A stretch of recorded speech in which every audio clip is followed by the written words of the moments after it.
member of the House Foreign Affairs Committee, Congressman Jim Costa, joins me. Good evening, sir. And I know that you have been to Ukraine. You've even been to Bucha, where there's been terrible war crimes, and it's near and dear to your heart because you've seen it close up front. You were there. Putin not showing up tomorrow. What do you think about that? Well, I think it's somewhat predictable.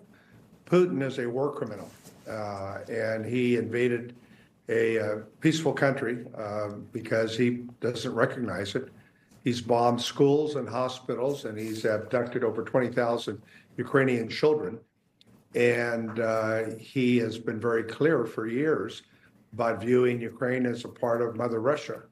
And so every agreement that he has made with Ukraine, going back to 1994 with the return of the nuclear weapons that were in Ukraine's possession, Putin has broken his word and violated his commitment for peace with Ukraine 3 times.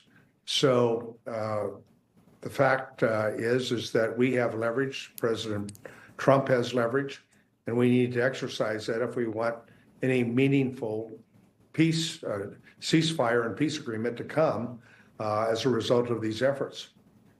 You mentioned the 1994 agreement between Russia and Ukraine. The United States was also a party to that agreement. I don't know if you can say the United States has defended Ukraine, but certainly in 2014, when Putin invaded Crimea, we sort of looked the other way. We didn't help Ukraine. So, I mean, our word is a little bit on the line here. But I think, the fact that this was Putin's big chance, I think, to try to back out of what he's done in Ukraine by showing up at this meeting. But his no-show is an affront not to Ukraine, but to Western Europe, but also President Trump, who said he might go and meet with him. Well, I hope that Trump would understand that Putin's not serious about a meaningful peace agreement, let alone a ceasefire with Ukraine. And I think that there's ample evidence to indicate that that's the fact.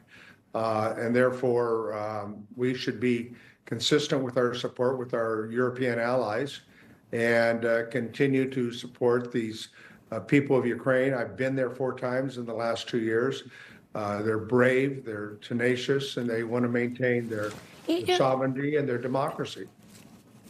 I think the fact that you've been there is so important because I tell you, when you actually see it, it's not just some clinical fight. When you see the atrocities, when you see the bodies, you hear about what's happened to these civilians in Ukraine, it really does make a difference, doesn't it? No, absolutely. And to be there and hearing the drones come overhead at night, and you see the soldiers who have sustained injuries, and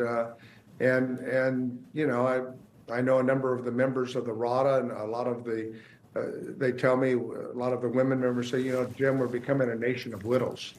And yet, the intelligence estimates that I was privy to before the Russia invasion of Ukraine was about overestimating the Russians and underestimating the Ukrainians. Well, 3 years plus going into this war, the Ukrainians prove and time again that they're able and willing to defend their country. And therefore, Europe understands, especially the Eastern European countries, Greta, who lived under the Soviet boot. I'm talking about Poland. I'm talking about the Baltic states. I'm talking about Romania. Yeah, it's just frightful. But we'll see what happens in the next couple of days. Maybe surprise us and show up after all. Congressman Jim Costa of the state of California. Thank you. Thank you. Thank you, sir.